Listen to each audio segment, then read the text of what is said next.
ကျွန်တော်တို့အားလုံးဒီပါကကန်ဆာဖြစ်မှာကိုကြောက်ကြတယ်ကန်ဆာဖြစ်ပြီဆိုရင်ဒါတေမိတ်ကြတယ်လို့ပဲခံစားရလိမ့်မယ်ကန်ဆာဖြစ်တာထက်ပိုပြီးတော့ကြောက်စရာကောင်းတာနောက်တစ်ခုရှိတယ်အဲ့ဒါကတော့ဒီကန်ဆာဖြစ်နေတာကိုနောက်ကျမှတိသွားတာဘာဖြစ်လို့ကျွန်တော်ဒီလိုပြောရလဲဆိုတော့ကန်ဆာတော်တော်များများရဲ့စောပိုင်းအဆင့်တွေ state 1 state 2တွေကယောဂလက္ခဏာမပေါ်တတ်ဘူးအဲ့တော့ကျွန်တော်တို့ကဖြစ်လို့ဖြစ်နေမှမသိဘူးဒါပေမဲ့ကျွန်တော်တို့ကကန်ဆာရဲ့လက္ခဏာတွေဝေဒနာတွေပေါ်လာတဲ့အချိန်ကျရင်တွားစစ်လိုက်တဲ့အခါကျရင်ကန်ဆာနောက်ဆုံးအဆင့်တွေဖြစ်နေတတ်တယ်ကျွန်တော်ရဲ့ဆေးကုသတက်တန်း10နှစ်ကျော်အတွင်းမှာကန်ဆာလူနာတွေအများကြီးတွေ့ခဲ့ဘူးတဲ့တချို့ဟာဆိုရင်တကယ်တမ်းတော့မတည်တက်မယ်နဲ့တည်သွားရတာအကယ်၍ဒါသူ့ရဲ့ဘဝအစောပိုင်းမှာကတည်းကကန်ဆာကိုရှာဖွေတွေ့ရှိခဲ့မယ်ကန်ဆာရဲ့အစောပိုင်းအဆင့်ကိုတိနိုင်ခဲ့မယ်ဆိုရင်ဒီလူနာတည်နိုင်စရာအကြောင်းမရှိဘူးဒါပေမဲ့ကန်ဆာကိုတွေ့တဲ့အချိန်မှာနောက်ကျသွားတဲ့အတွက်ကြောင့်မလို့မဆုံးရှုံးတဲ့အသက်တွေဆုံးရှုံးသွားရတယ်ကျွန်တော်ဒီနေ့ပြောချင်တာကမြန်မာလူမျိုးတွေမှာအဖြစ်များတဲ့ top 5 ထဲမှာပါတဲ့ဥမကြီးကန်ဆာအကြောင်း colorectal cancer အကြောင်းကိုပြောပြပေးမှာဖြစ်တယ်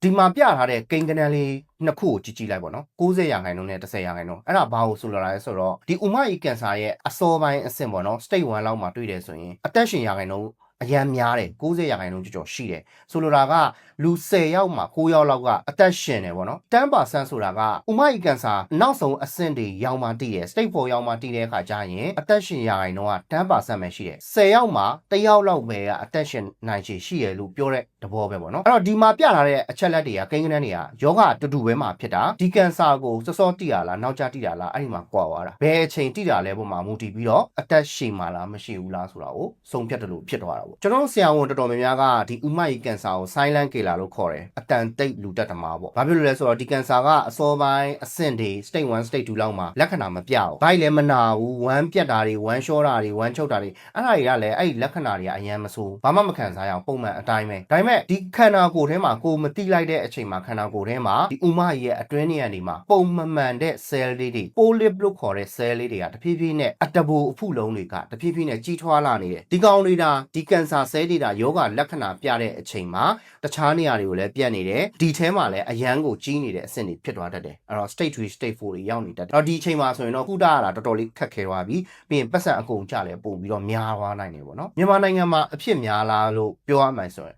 global scan ဆိုတာရှိရဒါကမ္ဘာ့ကျန်းမာရေးအဖွဲ့ကနေပြီးတော့ထုတ်ပြန်ထားတာ global scan ဆိုတာ2022တုန်းကမြန်မာနိုင်ငံမှာပေါ့နော်2022တစ်နှစ်ထဲမှာပဲ9000ကျော်တွေ့ရှိခဲ့တယ်လို့အချက်အလက်တွေရပြောထားတယ်အဲ့ဒီထဲမှာမှ2900လောက်ကဥမကြီးကန်ဆာဖြစ်မှန်းစပြီးတော့တည်တာပေါ့ပြောချင်တာကဒီမြန်မာနိုင်ငံမှာ2022ထဲမှာကိုပဲဥမကြီးကန်ဆာကိုစပြီးတော့တည်တဲ့လူနာက2900ကျော်ရှိတယ်ဒါတော်တော်များတဲ့ပမာဏတကဘာလုံးမှာပြန်များအနေနဲ့ဆိုရင်အသက်40အောက်လူနာကဒီဥမကြီးကန်ဆာဖြစ်နိုင်ခြေက3%အဲ့တော့ဥမကြီးကန်ဆာရဲ့ထိတ်လန့်စရာကောင်းတဲ့အချက်တစ်ခုလည်းထပ်ရှိသေးတယ်ကျွန်တော်မြန်မာလူမျိုးတွေအတွက်ပေါ့နော်အဲ့တော့ဥမကြီးကန်ဆာဖြစ်ပြီဆိုရင်တကဘာလုံးမှာအသက်40အောက်ဥမကြီးကန်ဆာဖြစ်တာကတကဘာလုံးနဲ့ရှင်တယ်ဆိုရင်3%လောက်ပဲရှိတယ်ဥမကြီးကန်ဆာ100ဖြစ်တယ်ဆိုရင်3ယောက်လောက်ကပဲအသက်40အောက်မှာဖြစ်တာအဲ့ဒါမြန်မာနိုင်ငံမှာတော့မမှန်ဘူးဥမကြီးကန်ဆာလို့ diagnosis လုပ်လိုက်ပြီးယောဂရှာဖွေလိုက်ပြီးဆိုရင်အဲ့ဒီထဲက3ပုံတစ်ပုံ34%လောက်ကအသက်40အောက်မှာဖြစ်နေတာတွေ့ရတယ်ဒါမြန်မာနိုင်ငံကတခြားနိုင်ငံတွေတက်ဆိုင်ဥမကြီးကန်ဆာကိုမှအတက်ငငယ်နဲ့ဖြစ်တယ်လို့ပြောချင်တဲ့သဘောပေါ့နော်ရန်ကုန်မှာဒီ ASCO publication လေ့လာချက်ရှိတယ်ဒီဥမကြီးကန်ဆာလူနာတွေရဲ့ဒီ34%ကအသက်40အောက်တွေလို့ပြောထားတာအဲ့တော့မြန်မာလူမျိုးတွေအနေနဲ့ဆိုရင်ဒီဥမကြီးကန်ဆာတော်တော်လေးကိုတတိထားရမယ်အထင်မှာပါတယ်ငါငယ်သေးတယ်ကန်ဆာမဖြစ်နိုင်ဘူးဆိုတော့အတွေးကအန်ရကြီးရလို့တော့ပြောလို့ရတယ်ဥမကြီးကန်ဆာကိုကျွန်တော်တို့ကဘယ်လိုရှာဖွေရမလဲပေါ့သူကလက္ခဏာလည်းမပြတတ်ဘူးကျွန်တော်တို့ကဘယ်လိုတွားရှာမှာလဲဆိုရင်ကိုလိုနိုစကုပ်လို့ခေါ်တဲ့ဥမကြီးမှန်ပြောင်းပေါ့နော်ဥမကြီးကိုမှန်ပြောင်းကြည့်ပြီးတော့တေချာစစ်ဆေးမယ်ဆိုရင်တော့ဒီဥမကြီးကန်ဆာရဲ့အစောပိုင်းအဆင့်တွေမှာရှာဖွေတွေ့ရှိနိုင်တယ်အဲ့တော့လူတိုင်းကိုဥမကြီးမှန်ပြောင်းကြည့်မှာလားဒါကလည်းစဉ်းစားစရာတစ်ခုပဲပေါ့နော်တကယ်တော့ဥမကြီးမှန်ပြောင်းဆိုတာတချို့လူနာတွေအတွက်အဓိကကြည့်ရမယ့်အထဲမှာပါတယ်အဲ့တော့လူတိုင်းတော့မဟုတ်ဘူးเนาะတချို့လူနာတွေဒီ criteria နဲ့ကိုက်တဲ့လူနာတွေဆိုရင်တော့ဥမကြီးမှန်ပြောင်းကြည့်တင်တယ်ပေါ့နော်အဲ့တော့ဥမကြီးမှန်ပြောင်းဆိုတာကတော့ဒီမှာပြထားတဲ့အတိုင်းပဲဒီ pipe အသေးလေးတွေရှိတယ်အဲ့ဒီ pipe ကြီးရဲ့ထိပ်မှာကင်မရာတက်ထားတယ်အဲ့ဒီ pipe ကိုစအိုကနေထည့်ပြီးတော့ဒီဥမကြီးရဲ့အတွင်းနေရန်တစ်ခုလုံးကိုဒီကွန်ပျူတာ screen ပေါ်မှာအထူးကူးဆရာဝန်ကနေပြီးတော့ကြည့်ပြီးတော့စစ်ဆေးပေးတာ တော့ဒီဥမကြီးမှန်ပြောင်းမှာကျွန်တော်တို့ဘာတွေလုပ်လို့ရလဲဘာတွေမြင်ရမလဲဆိုတော့မှန်ပြောင်းကြည့်ပြီဆိုရင်ဒါဥမကြီးထဲမှာပုံမှန်မဟုတ်တဲ့အတဘူတက်တာတွေပေါ့နော် polyp လို့ခေါ်တယ်အကောင်တွေကဒီတိုင်းထားမယ်ဆိုရင်တချို့ဟာတွေခါကြတော့ကြာလာတဲ့ခါကျရင်ကန်ဆာဖြစ်သွားတတ်တယ်အဲ့ဒါတွေကိုစောစောစီးတွေ့တယ်ဆိုရင်စောစောစီးဖြတ်ထုတ်လိုက်ခြင်းအပြင်ဒီကန်ဆာကိုကာကွယ်လိုက်လို့ဖြစ်သွားတယ်အဲ့တော့ polypectomy လို့ခေါ်တယ်ဒါကဥမကြီးမှန်ပြောင်းကြည့်နေရင်တခါတည်းဖြတ်ထုတ်လိုက်လို့ရတာပေါ့နော်ပြီးရင် biopsy ဒါခါကျတော့အဲ့ဒီအတားစားပေါ့နော်ဥမကြီးရဲ့နေရန်တွေကိုကြည့်နေရင်နဲ့ပုံမှန်မဟုတ်တဲ့နေရာတွေတွေ့တယ်ခုနကလိုမျိုးဒီအတဘူလေးတွေတွေ့တယ်ဆိုရင်ဖြတ်ထုတ်ပြီးတော့အဲ့ဒါတွေကိုအတားစားစစ်ကြည့်လိုက်လို့ရတယ်ကန်ဆာလားကန်ဆာမဟုတ်ဘူးလားဆိုတာတခြားစစ်လို့ရတယ်ပြီးတော့ဥမကြီးထဲမှာဒီတွေးယိုစိတ်နေတာတွေပါတယ်ဆိုရင်လည်းမှန်ပြောင်းကြည့်နေတဲ့တခါတည်းပိတ်လိုက်လို့ရတယ်ပေါ့နော်ရက်လိုက်လို့ရတယ်ပြီးရင်တခြားပြဿနာတွေပေါ့နော်ဥမကြီးရောင်နေတာမျိုးတွေရှိသလားအနာတွေရှိသလားဒါတွေကိုလည်းစစ်ဆေးလို့ရတယ်ဒါဥမကြီးမှန်ပြောင်းကြည့်တဲ့အခါကျရင်လုပ်လို့ရတဲ့ဟာတွေဒါ Harvard တက္ကသိုလ်ကနေပြီးတော့သူတို့လေ့လာတွေ့ရှိချက်တစ်ခုပေါ့နော်ဒီဥမကြီးမှန်ပြောင်းကြည့်တာကတဲ့ကင်ဆာဖြစ်နိုင်ခြေကို69%လောက်လျှော့နေပြီးတော့ဥမကြီးကင်ဆာကနေပြီးတော့တေဆုံးနိုင်ခြေကို68%လောက်လျော့စေတယ်လို့သူတို့စစ်တမ်းတွေအရာပြောထားတာရှိတယ်။ဥမကြီးမှန်ပြောင်းကြည့်ဖို့ကတကယ်တမ်းက2နိုင်3နိုင်လောက်ပဲကြာတယ်။ဒီလိုမျိုးဥမကြီးမှန်ပြောင်းကိုကြည့်လိုက်မယ်ဆိုရင်ကိုဘွားကိုကဲတင်နိုင်တယ်။ Harvard တက္ကသိုလ်ကနေပြီးတော့ဒီ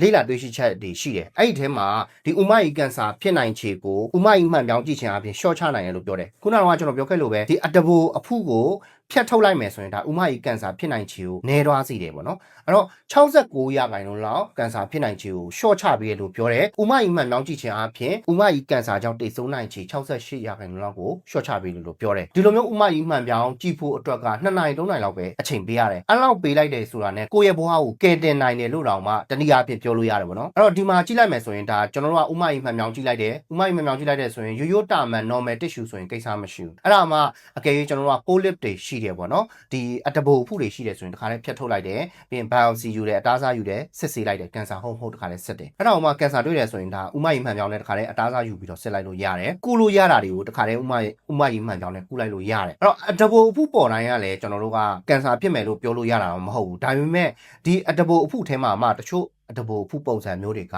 adenomatous polyp တွေကအချိန်ကြာလာရင်ကင်ဆာဖြစ်တတ်တယ်လို့ပြောတယ်အဲ့တော့ဥမကြီးမှန်ပြောင်းစစ်မယ်ဆိုရင်ကျွန်တော်တို့ကပုံမှန်ဆိုရင်ဒီမစစ်ခင်ပေါ့နော်ဥတန့်စင်တာမျိုးတွေလုပ်ရတယ်ဝမ်းနှုတ်ဆေးတောက်တာမျိုးတွေလုပ်ရတယ်ပြီးရင်ဒီဟင်းရည်ကြီးပဲတောက်လို့ရတယ်အစာမမာတွေစားလို့မရတော့ဘူးအနီရောင်ခမ်းရောင်အရည်တွေတောက်လို့မရတော့ဘူးတွေးကျဲဆေးတွေတောက်နေရဆိုရင်တော့ဆရာဝန်နဲ့ကြိုပြီးတော့တိုင်ပင်ဖို့လိုတယ်စစ်ဆေးတဲ့နေ့မှာခါကြရင်တော့ဒါအိတ်ဆေးပေးတယ်များတော့အပြင်ဥမကြီးမှန်ပြောင်းစစ်ပြီဆိုရင်ဒါအိတ်ဆေးနဲ့ပဲပြီးသွားတယ်နာကျင်မှုတွေဘာတွေမရှိဘူးအိတ်ဆေးတောက်လိုက်တယ်ကိုယ့်ကိုအိတ်ဆေးထိုးပေးလိုက်တာမျိုးတွေရှိမယ်2နိုင်3နိုင်လောက်အိပ်ပျော်သွားတယ်ပြီးရင်ကိုနှုံလာတဲ့အချိန်ခါကျရင်ဒါဥမကြီးမှန်ပြောင်းကြည့်ပြီးနေပြီဒါမျိုးတွေပေါ့နော်အဲ့တော့စစ်ဆေးချိန်ကလည်းဒါ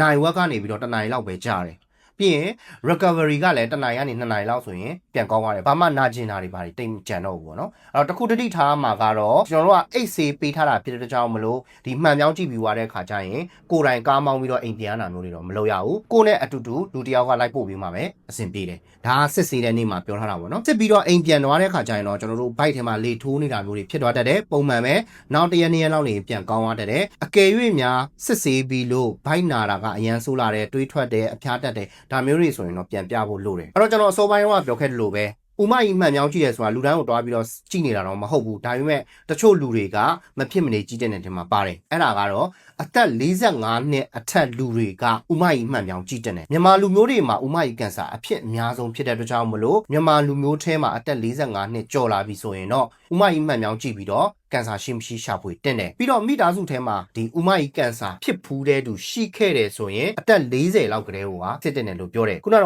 တော့ဘာမှမရှိဘူးယောဂရာဇဝင်မရှိရင်တော့မှ45နှစ်ကျော်လာပြီဆိုရင်စစ်တင်တယ်ယောဂစီရာဇဝင်ရှိတယ်ဆိုရင်တော့အသက်40ကျော်လာပြီဆိုရင်စစ်တင်တယ်အဲ့တော့ဘာလက္ခဏာတွေလဲဆိုတော့ဝမ်းကမမှန်တော့ဘူးဝမ်းထဲမှာတွေးတွေပါလာတယ်ဒါမျိုးတွေဆိုရင်ကျွန်တော်တို့စစ်တင်တယ်အရင်တုန်းကအကြောင်းမျိုးမျိုးကြောင့်ကျွန်တော်တို့ဥမကြီးမှန်ပြောင်းကြည့်လိုက်တယ်အဲ့ဒီချိန်မှာသူက polyp ဖြစ်ဖူးတယ်ပေါ့နော်သူကအတဘူဖူးတွေရှိခဲ့ဖူးတဲ့သူတွေဆိုရင်လည်းဒါ9နှစ်တစ်ခါလောက်ဒါမှမဟုတ်3နှစ်တစ်ခါလောက်ဥမကြီးမှန်ပြောင်းကြည့်တာမျိုးတွေလုပ်တင်တယ်အဲ့တော့ဒီမှာထပ်ပြီးတော့ပြောထားတာကဒီလိုမျိုးလက္ခဏာရှိတဲ့သူတွေကလည်းဥမကြီးမှန်ပြောင်းကြည့်တင်တယ်ဝမ်းတွားရင်တွေးပါတာအနက်ရောင်တွေတွားတာမမဲတွေတွားတာပြီးရင်ဝမ်းချုပ်တာဝမ်းပြတ်တာတလဲစီဖြစ်နေတာမမှန်ဝမ်းမမှန်မဲနဲ့တောက်လျှောက်ကိုပြောင်းလဲနေတာမျိုးပေါ့နော်ပြီးရင်ဘိုင်းနာဘိုင်းအောင်တာမျိုးတွေဖြစ်တာပြီးရင်ကိုကဝိတ်ချတာမဟုတ်ဘဲနဲ့ကိုလေးချိန်ကတဖြည်းဖြည်းနဲ့ကြာလာတာတော်တော်လေးကိုပိန်သွားတာမျိုးပြီးရင်တွေးအားနေတာခဏခဏဖြစ်နေတာဒါမျိုးတွေဆိုရင်ဥမကြီးမှန်ပြောင်းကြည့်တင်တယ်အဲ့တော့မြန်မာနိုင်ငံမှာက ဒီဥမကြီးကင်ဆာအဖြစ်များတယ်ဥမကြီးကင်ဆာဖြစ်တဲ့လူရဲ့3ပုံ1ပုံ34ရာခိုင်နှုန်းလောက်ကလည်းအသက်40အောက်မှာကလေးကဖြစ်တယ်ပေါ့နော်ဒီယောဂလက္ခဏာတွေရှိပြီဆိုရင်တော့